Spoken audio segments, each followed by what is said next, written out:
See, any organization, whether we are speaking about 3 decades old or in present today's world.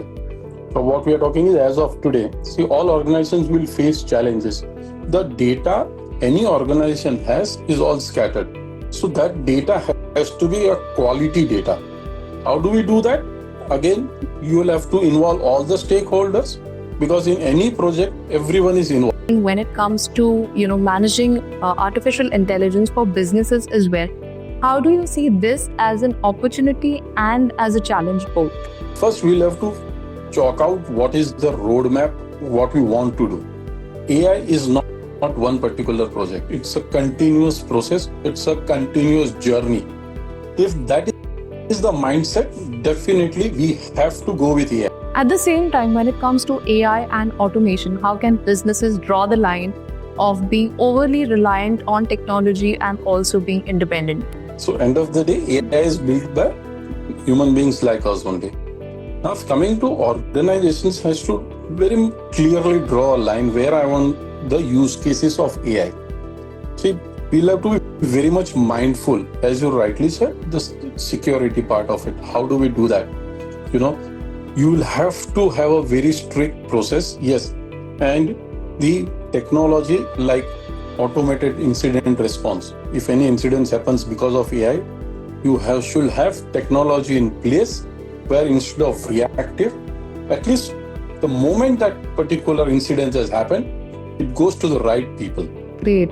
A futuristic tech that really excites you the most? For me, what I'm looking forward is the quantum analytics and quantum computing. That is what I see the coming near future. That is will resolve a lot of critical processes and a lot of problems. That is what I'm very bullish on, quantum computing and analytics. You think that could be the next AI? It could be even better than next AI. This is the book, Steve Jobs. Okay, from Mr. Jobs itself. Hello and welcome to the mainstream, everyone. We are back with another episode of our weekly live series. I am Simran Shiwalkar, your host for today. And today we have with us a true dynamic and a visionary leader from the tech space, Dr. Sandiip Kothari. Dr. Kothari, thank you once again for being a part of this series and joining us today. Simran, it is my pleasure and my honor to be part of this particular chat and the discussion. And my heartfelt thank you to Mainstream for giving us this opportunity and the platform to speak. Thank you so much. The pleasure is totally ours, sir. And like I said, you're a dynamic leader known in the tech space. You definitely need no introduction because of your remarkable contribution. But I will still take this opportunity to share a few things about you with our audience. Well, Dr. Sandiip Kothari, he is currently the Chief Technology Officer at Specialty Group. With a dynamic experience, he is a tech innovator transforming retail and hospitality through AI, automation, cloud, and cybersecurity. With expertise in Microsoft Dynamics 365 ERP, he has led large-scale initiatives through automation, digital transformation projects across India and the UAE, optimizing efficiency with customer engagement. Today, we are more than excited to know more about his journey, his insights when it comes to AI, automation, and digital initiatives. Join us and stay tuned throughout. Sir, like I said, this journey has been rather transformative and remarkable. If you could tell our audience a bit about your journey and your experience. Thanks, Simran. So, Simran, just to tell you, my journey started way back 3 decades ago, way back when I graduated first from Vivekanand College, my computer technology graduation, way back in 1989. At that point of time, our India was on the just cusp of taking off the technology. We were quite behind by the developed countries, but being a developing country, we were just kicking it off. So from there onwards, I started my journey as like a normal any other person, like an IT executive. And then I was with the manufacturing giant Poonawalla Group. From there, I transformed myself from manufacturing to retail. That is where my leadership journey started. The organization was the Bombay store. So from that day onwards, I have never looked back. Then way back after that, in the year 2011 to 2013, I did my post-graduation in retail from Wellinkar College, Mumbai. And then now way recently, into from 2021 to 23, I completed my PhD in IT operations. So journey was quite fruitful, and it is quite fruitful. Of course, there were a lot of turbulent times as well, which in everybody's life we have. So far, God has been kind. Wonderful. And thank you once again for giving us all a glimpse about this wonderful journey. And, coming back to your expertise and experience, you've seen the technology space evolve throughout the years. And today we are all living in the interconnected world. There's often a buzz about digital transformation, but of course, any innovation does not, it's not just based on technology. There's a lot of roadblocks and challenges involved. If you could tell us a bit about, challenges that you have come across and how you navigated those. See, any organization, whether we are speaking about 3 decades old or in present today's world. So what we are talking is as of today. See, all organizations will face challenges. First and foremost is, we every organizations want to do digital transformation, and they have to do now. So you have no say now, and you don't have any excuse that I will not do it or I will do it later, or there is no excuse. I'm telling you, you will be out of business. First, the strategy has to be percolated top bottom, which lot of organization, which I also face. So what happens, at the leadership level, we percolate the strategy that we want to do this digital transformation. Say, take automation. Say one project is automation, or say ERP implementation we want to do. So first and foremost is that the entire thing has to be percolated to the last person who is going to be involved in this particular project. Point number one, this is the biggest challenge which a lot of people are still missing on. Now it has improved. People have realized, like people also, like me also have realized based on my past experience, that this is the first thing. The other challenge is what every organization faces, whether it is a big, small or medium enterprise, is the data. The data is across the organization, and it is sitting in silos. It is in somebody's laptop. It is whether it is in your local servers or if it is on cloud. Nowadays we have data on our mobile devices as well. So I'm not talking of email data. Of course, that's also critical. We are talking currently of ERP. So the data any organization has is all scattered. So that data has to be a quality data. How do we do that? Again, you will have to involve all the stakeholders, because in any project, everyone is involved. We can't say that HR is not involved, or say, for example, supply chain stream is not involved. Everybody is involved in some or the other way, maybe not directly, but indirectly for the enterprise wide, your whatever projects what we are doing, they have to be involved. So the quality of data is still a challenge.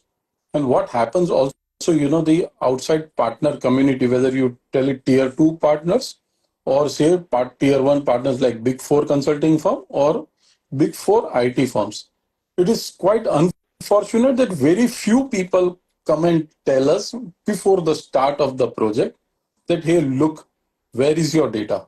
How is your data? What is the quality of data? Who has signed off on the data? As a process, there are 3 sign-offs required. One is a department head. Say, example, we are talking of finance, then CFO, CIO, or IT head, whoever is it, and third is a CEO or CEO or whoever is at the top of the pyramid.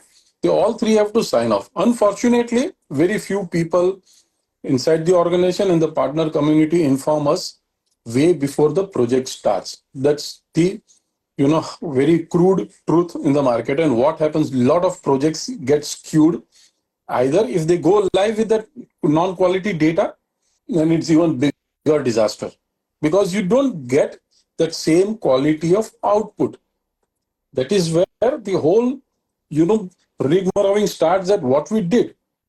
And if at all, if you start, then this data cleaning process comes in between in middle of the project. So neither you can go back and neither you can move forward.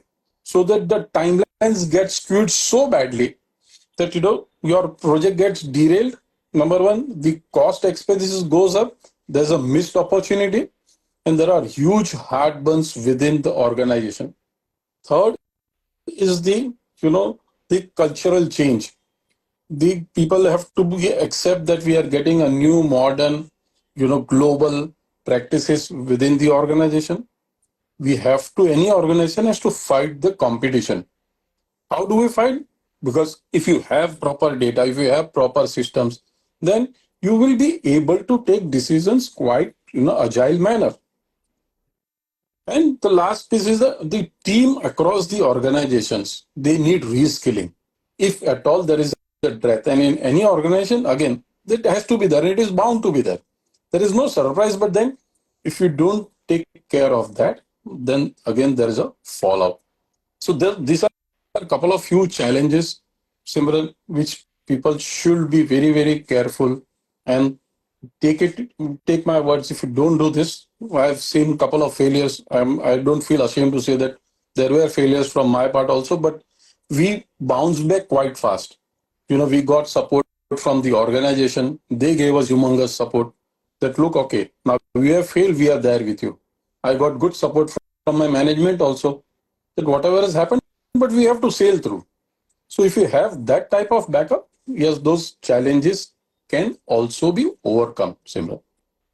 Thank you so much for being so comprehensive about these roadblocks when it comes to managing data, because data, as we know, has become the new oil, and a lot of organizations, there are every day there's some or the other challenges, and we are living in the age of digital transformation where rapidly there's a new emerging technology to my center stage. Speaking of which, AI is already, making buzz around the industry. I want to understand your perception when it comes to, managing artificial intelligence for businesses as well. How do you see this as an opportunity and as a challenge both? AI was there quite a few years ago. The only thing is that it has come into the mainstream at this point of time. This point of time is, I was saying, some 5 years back, it has come into the complete limelight. Like how it was cloud previously when we were talking a decade ago, or around say 15 years ago, we were talking of cloud. AI is there. Now AI is a different emerging new age technologies. It has its own dynamics and it has its own advantages as well.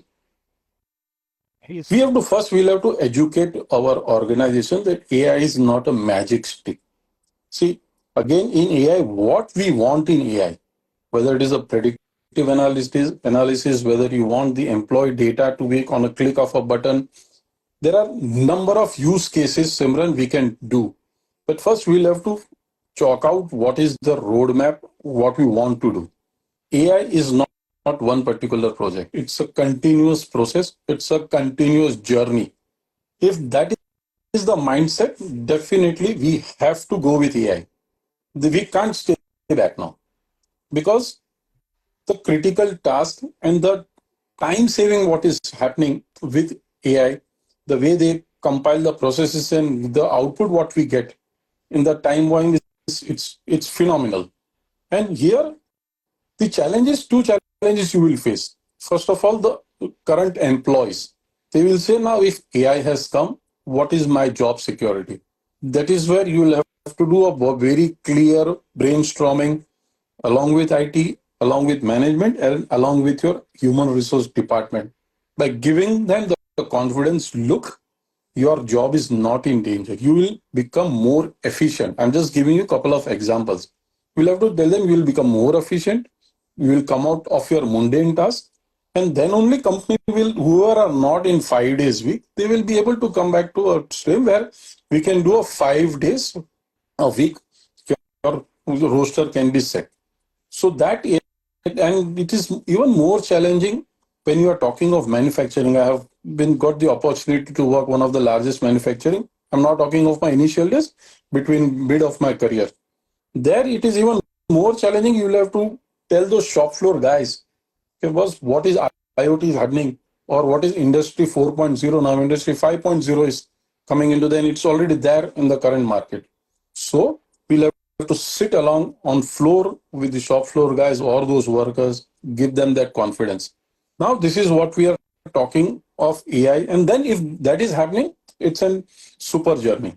But to get AI, you can't build on your own currently, because currently the ROI will not justify that. If you want to do it, say if you want, You will have to do car. How do we do carpooling? Initial days we used to do carpooling because of the modality of our economics. So currently, same thing you'll have to do now.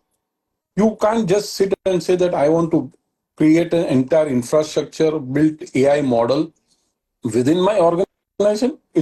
As of today, it's difficult. You can do it, but it will not be of economic of scale. You will not be able to justify ROI to the management. It's a humongous cost. So now once you do that, you will have to go to larger partners who are there in the industry to start taking your AI journey. The other important aspect is the security in artificial intelligence. With whom you are talking, how you are going to collect the data, how they are going to collect, how they are going to process the data. Now DPDP Act, which has already come into force, the only thing is that it's a final sign off is pending. And then once that is getting into the force, then in this artificial intelligence, the data privacy and data security is of utmost importance. That is where those challenges needs to be mitigated from day one. You can't bring it to ground zero, Simran. You can at least mitigate the risk to 60, 70, at least 80% you can achieve. Because come whatsoever, best of the technology you apply, it is nothing. You can't say that I will be 100% safe. And it will be unfair to give that commitment to an organization or to individual or whomsoever. So artificial intelligence, AI will be there. It has to be there. And it will make our life more easier. It will make our life more beautiful, provided it has to be used in the right ethical manner. And most important, that same thing has to be told to your employees that AI is ethical use. Please use it in a most ethical manner, because here your data is also at risk, your customers' data is also at risk, and your organization other data is also at risk. Absolutely. And taking cues from, because you've also emphasized on the ethical side of AI, how can organizations or businesses ensure that, they do not compromise on ethics, or at least ensure there is a responsible usage of technologies like AI when it comes to, do you think acts like DPDP Act could perhaps prevent this to some extent? And at the same time, when it comes to AI and automation, how can businesses draw the line of being overly reliant on technology and also being independent? So today, artificial intelligence also is built by human beings only. It's nothing that we have, grown on some trees or we bought it from Jadi Booty from mountain. So end of the day, AI is built by human beings like us only. Now, coming to organizations, has to very clearly draw a line where I want the use cases of AI. See, we'll have to be very much mindful, as you rightly said, the security part of it. How do we do that? You know, you will have to have a very strict process, yes. And the technology like automated incident response. If any incident happens because of AI, should have technology in place where instead of reactive, at least the moment that particular incident has happened, it goes to the right people. That organizations will have to take it very clearly in their mind before starting the AI journey. Point number two, yes, DPDP Act will, control to certain extent as far as digital data is concerned. DPDP Act, as of now, does not speak of physical data. Example, if you are in a hospitality industry, we go to restaurants, we give, of course, now 90% of the people, the hospitality industry, they have come with iPad and they take your tablets and they take your details digitally. But there are still few restaurants where you have to give your name and number, which are scribbled on a piece of paper or on a register, whatever we say. So those data, it has to be very clearly preserved for AI also and for the security aspect as well, Simran. So organizations will have to invest in technology, your secure technology, in your processes and in your human resource, which is the employees. Then only this project will get successful AI. The journey will then only start. You can still start, but we don't know whether it will yield the right results or not. Absolutely. And thank you so much, Mr. Kothari, for throwing some light on the other side of AI and automation as well. The next question for you that I have is, as from a leader's perspective, we are already witnessing a lot in today's day and age. We are already, there's emerging technology coming each new day, making buzzes and headlines. With the intervention of Web3, how do you think this will change the landscape of workplace culture? As a leader, how can this impact future collaboration and innovation? So see, once you consciously, if you're taking, again, as I said previously, if you're doing an ethical approach, organization should not face these challenges. It has to be very clearly, as we said, we'll have to draw a line, whether it is Web 3, Web the 3.0, or any other emerging technologies which comes into the industry as of today. So organizations, the leaders will have to be mindful, leaders will have to educate an ongoing basis to their own employees to and to your external stakeholders as well. This organization, any organization, if you are going to that journey, you will have to be well informed. You will need very good, strong, reliable partners who can be grow along with your growth journey. So this, if we take this couple of things into the picture, I think the leaders will have a much better roadmap, much better journey towards AI, considering your security, considering employees' well-being also. Because see, what is happening currently is that few employees are aware of what is AI ethically, few employees are not. You will find some notorious people in any organization. That is where technology comes into the picture. That is where there is something called a zero trust. We don't trust anyone. And see, it is nothing that we are not saying that, we are not telling you that we don't trust your character.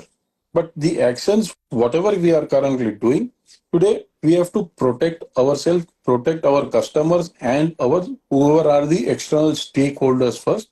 Equally important are our internal stakeholders, which is the entire our employee ecosystem. Fantastic.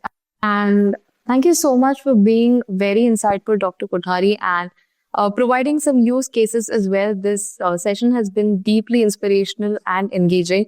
But before we conclude, I also have a small rapid fire plan for you. Are you ready? Yeah, please. Don't put me onto a spot. Absolutely not. Absolutely not. But of course, the stage is yours. Shall we begin? Yeah, please. Great. One tech trend that you believe is very hyped or overly hyped? Obviously, artificial intelligence. Everybody is talking of that. Nobody wants to, in all the boardrooms, people speak only of AI. So that's, I think it's truly overhyped, yes. Great.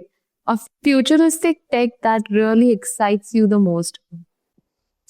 For me, what I'm looking forward is the quantum analytics and quantum computing. That is what I see the coming near future.